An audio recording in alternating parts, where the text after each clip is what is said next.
Hello बच्चों। तो स्वागत है आप सभी का आज की क्लास में। आइए आज की क्लास शुरू करते हैं। पिछली क्लास में हमने पोषण के बारे में पढ़ा था, उसका रिवीजन करते हैं। पोषण क्या होता है? न्यूट्रिशन। सजीव कोई है तो सजीवों द्वारा ग्रहण किया गया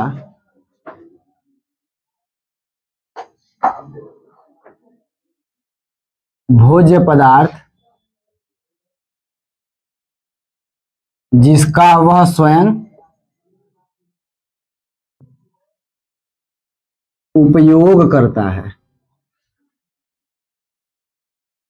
पोषण कहलाता है।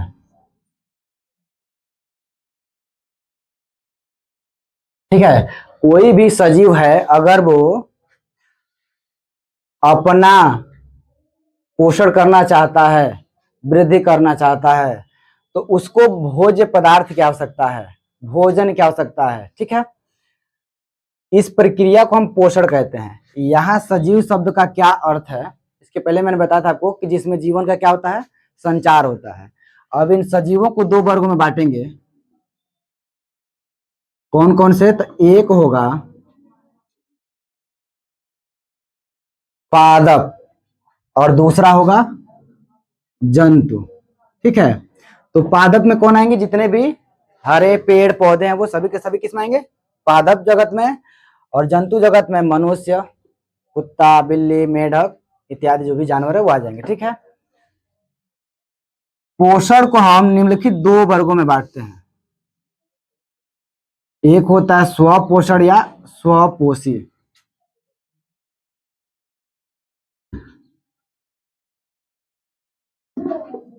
और दूसरा होता है परपोषी या विषमपोषी। स्वपोषण का क्या होता है? यहाँ स्व का अर्थ है स्वयं या खुद, और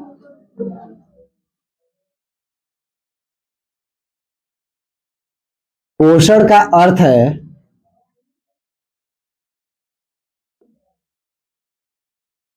पोषित करना या विकास करना। ठीक है। तो इस तरीके से स्वपोषण का एक सामान्य अर्थ निकल के आता है स्वयं को पोषित करना। अब इसकी परिभाषा हम कैसे लिखेंगे? ऐसे सजीव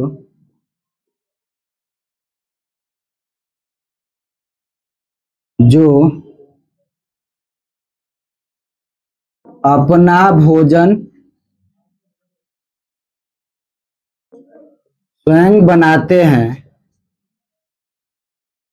तथा उसका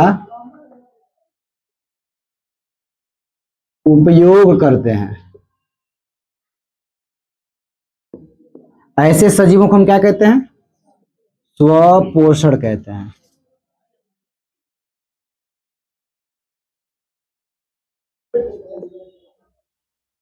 जैसे हरे पेड़ पौधे तथा कुछ समुद्री जीव हैं जो अपना पोषण खुद करते हैं। ठीक है।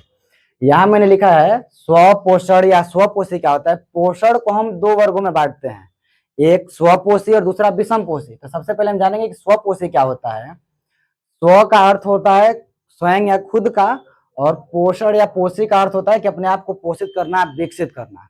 ठीक है। अर्थात एक यहाँ पे डेफिनेशन निकल के आएगा कि जितने भी सजीव हैं उनमें ऐसा सजीव जो अपना भोजन स्वयं बनाता है उन्हें क्या कहते हैं? स्वपोषी कहते हैं, स्वपोषी जीव कहते हैं। जैसे हरे पेड़ पौधे जितने भी है वो अपना भोजन खुद बनाते हैं, और कुछ समुद्री जीव भी हैं जो अपना भोजन खुद बनाते हैं। ठीक है। अब इसके बाद समझते हैं कि परपोषी क्या होता है। ठीक।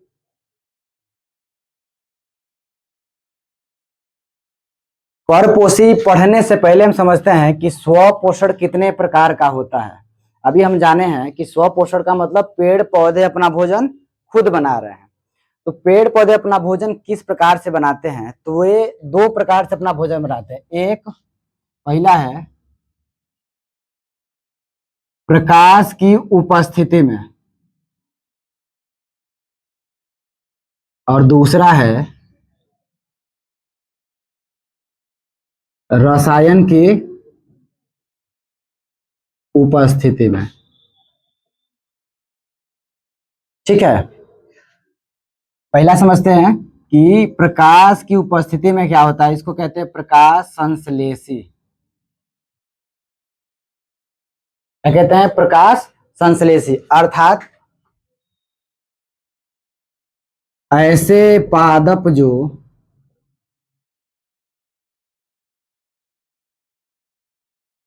सूर्य के प्रकाश की उपस्थिति में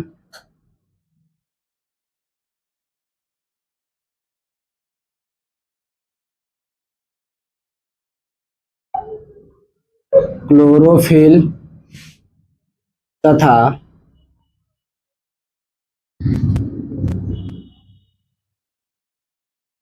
कुछ कार्बनिक व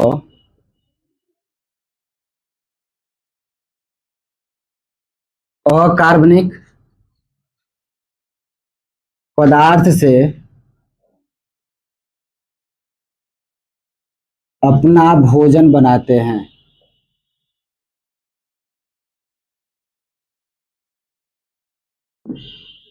उन्हें प्रकाश संश्लेषी कहते हैं।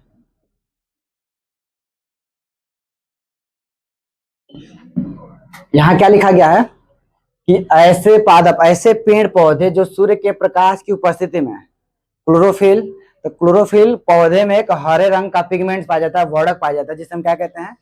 क्लोरोफिल कहते हैं। और यहाँ लिखा गया है कुछ कार्बनिक व अकार्बनिक पदार्थ, जैसे कि कार्बन डाइऑक्साइड, जल, खनिज लवण, इन सब से मिल करके वो अपना क्या करते हैं? भोजन बनाते हैं। और चूंकि ये पूरी की पूरी प्रक्रिया हो रही है सूर्य के प्रकाश की उपस्थिति में, इसलिए हम इसे कहते हैं प्रकाश संश्लेषी। इसका उदाहरण क्या होगा?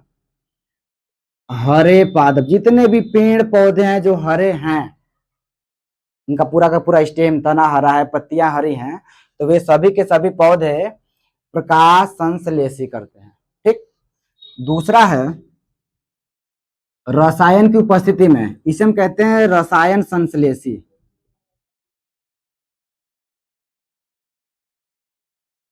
इसकी क्या परिभाषा हम बताएंगे? यहां ऐसे पादप लिखा गया है, ठीक है, यहां मैं लिख रहा हूं ऐसे सजीव जो प्रकाश की अनुपस्थिति में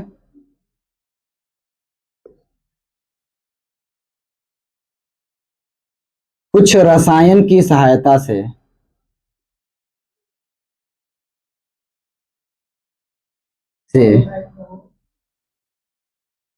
अपना भोजन बनाते हैं।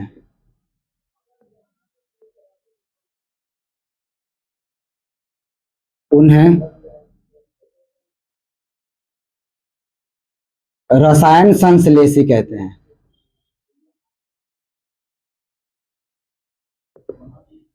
इसमें कौन कौन आते हैं? तो कुछ समुद्री जीव आते हैं। कोई भी पौधा जो है वो रसायन संश्लेषी नहीं होता है। उस पौधे की जड़ में कुछ ऐसे छोटे छोटे माइक्रोबैक्टीरिया पाए जाते हैं जो रसायन की उपस्थिति में उसमें नाइट्रोजन या फिर अन्य तत्वों में से बदल देते हैं। समुद्री जीव यहाँ लिखने का अर्थ यह है कि समुद्र में बहुत गहराई में, बहुत नीचे जीव पाए जाते हैं, जिनमें क्या होता है कि सूर्य का प्रकाश बहुत नीचे तक नहीं पहुंच पाता है। तो वो क्या करते हैं?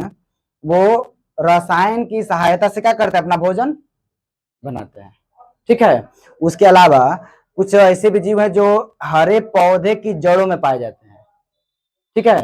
तो वो आखिरकार जमीन के नीचे तो प्रकाश जाएगा नहीं, तो वो क्या करते हैं? जो भी हम रसायन खाद डालते हैं खेतों में, उसकी सहायता से अपना भोजन बनाते हैं और उसका क्या करते हैं? उपयोग करते हैं। इसलिए उनको कहते हैं रसायन संश्लेषी। जैसे कुछ समुद्री जीव हैं या पौधों की जड़ों में पाए जाने वाले भी कुछ छोटे छोटे जीव होते हैं। ठीक। अब इसके आगे समझते हैं परपोषी क्या होता है। अब इसके आगे समझते हैं। दूसरा जो हेडिंग था, परपोषण या परपोषी। पर का अर्थ है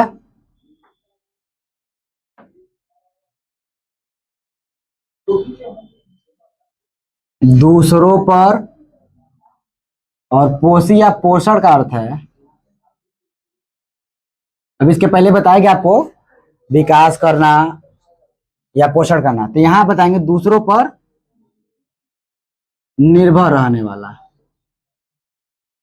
अर्थात क्या परिभाषा है, ऐसे सजीव जो अपना भोजन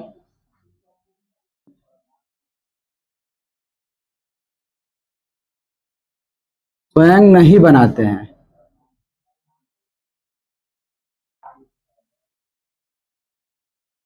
वे अपने भोजन के लिए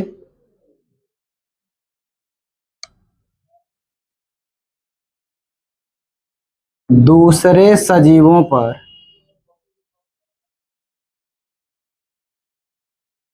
प्रत्यक्ष या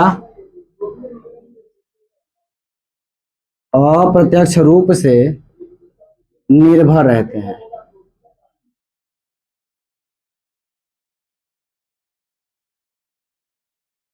उन्हें परपोषी कहते हैं।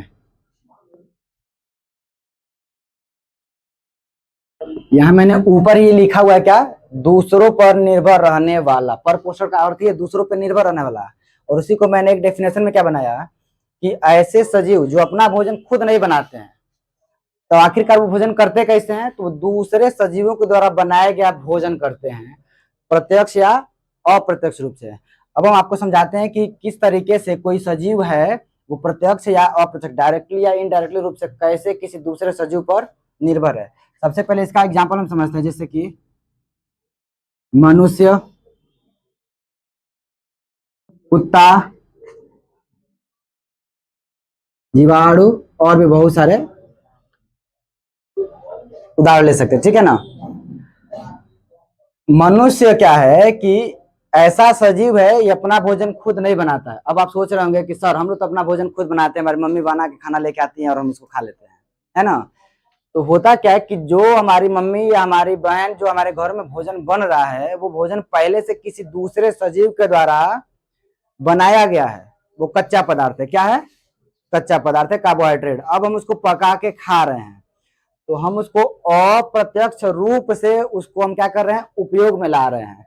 तो इस तरीके से मनुष्य क्या होता है, परपोषी होता है, ठीक है। कुत्ता तो ऐसे भी अपना भोजन नहीं बनाता है, वो दूसरे के द्वारा बनाया गया क्या करता है, भोजन करता है। इसमें यह है कि ये कच्चा भोजन या पक्का भोजन कर सकता है, ठीक है।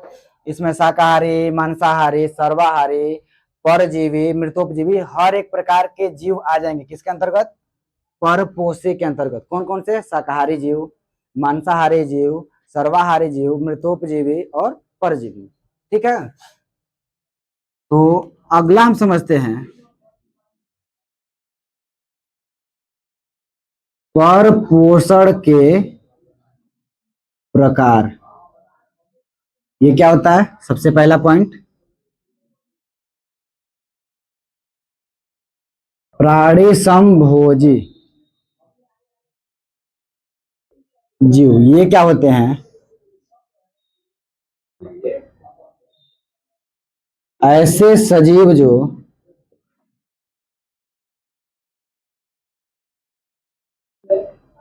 अपना भोजन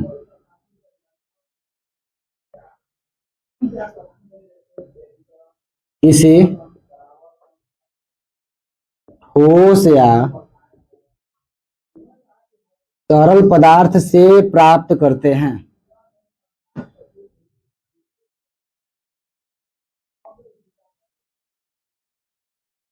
उन्हें प्राणी समभोजी जीव कहते हैं।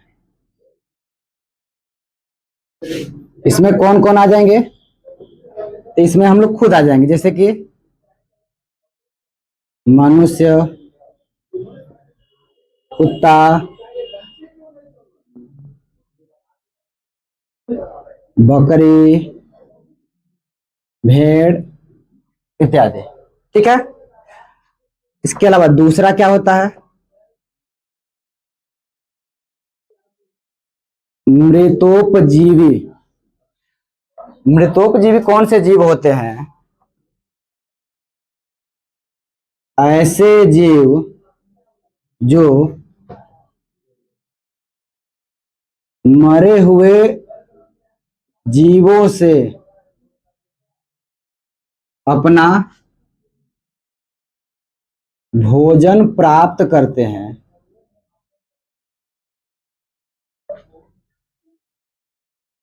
उन्हें मृतोपजीवी कहते हैं।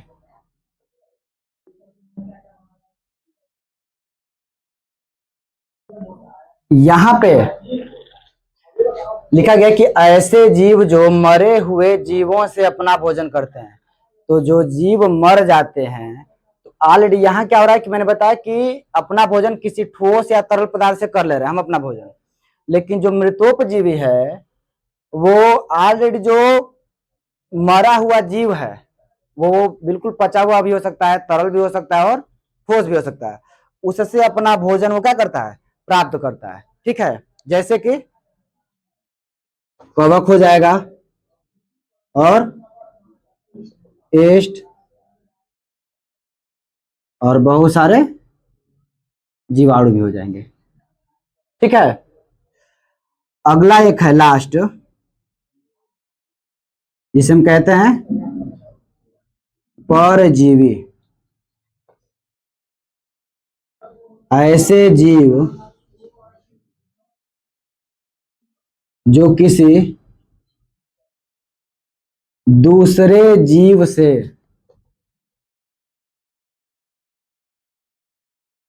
अपना भोजन प्राप्त करते हैं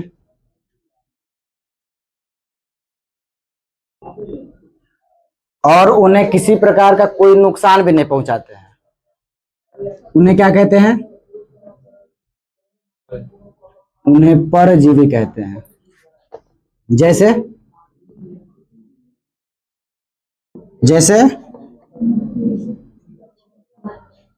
क्या बताएंगे? आपके बाल में जू पाए जाते हैं, वो आपके साथ साथ घूमते रहेंगे लेकिन आपको कोई नुकसान नहीं पहुंचाएंगे, है ना? फिर भी आप उसको क्या करते हैं? बेवजह मार देते हैं। किसकी सहायता से? शैम्पू की सहायता से। अलग अलग प्रकार के जो भी एडवर्टाइजमेंट आता है, क्लिनिक प्लस, बालों को दे बेदाग मजबूती, इस तरीके का होता है ना, तो इसको कह सकते हैं जू, खटमल, मच्छर भी है और कोई पौधा भी है, अमरबेल एक पौधा है। ठीक है। इस तरीके बहुत सारे उदाहरण आ सकते हैं। तो इस तरीके से पर पोषण को हम तीन भागों में बांट सकते हैं: प्राणी संभोजी, मृतोपजीवी और परजीवी। ठीक है। तो इसका भी स्क्रीनशॉट लीजिए, तब इसके आगे हम समझते हैं। अब इसके बाद हेडिंग लगाएंगे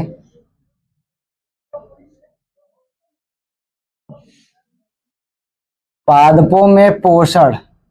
अब इसके पहले मैंने आपको बताया कि पोषण को दो वर्गों में बांटेंगे, एक पादप के आधार पर, एक जंतु के आधार पर। तो इसके पहले हमने पोषण के प्रकार पढ़ लिया, स्वपोषी और परपोषी। अब हम समझते हैं कि कोई भी पादप है, कोई पेड़ पौधा है, तो वो अपना भोजन किस प्रकार से प्राप्त करता है, अपना पोषण कैसे करता है वो। तो इसके लिए हम बताएंगे कि कोई भी पादप हो,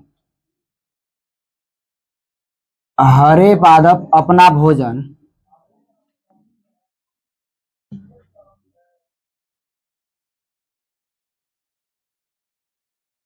सूर्य के प्रकाश की उपस्थिति में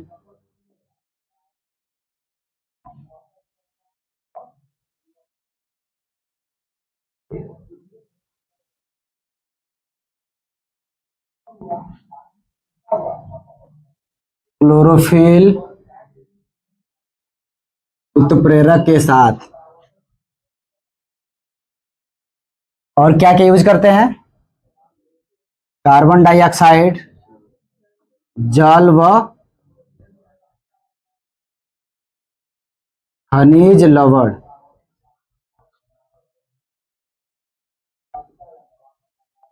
की सहायता से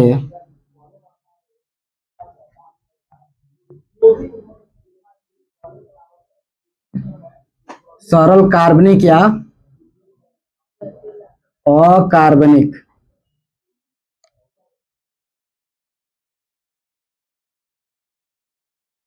पदार्थों को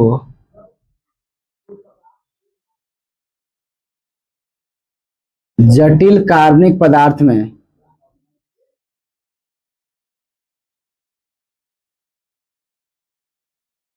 परिवर्तित कर देते हैं।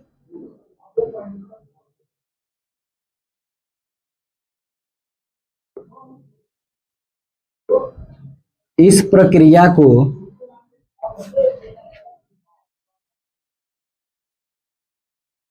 प्रकाश संश्लेषण कहते हैं।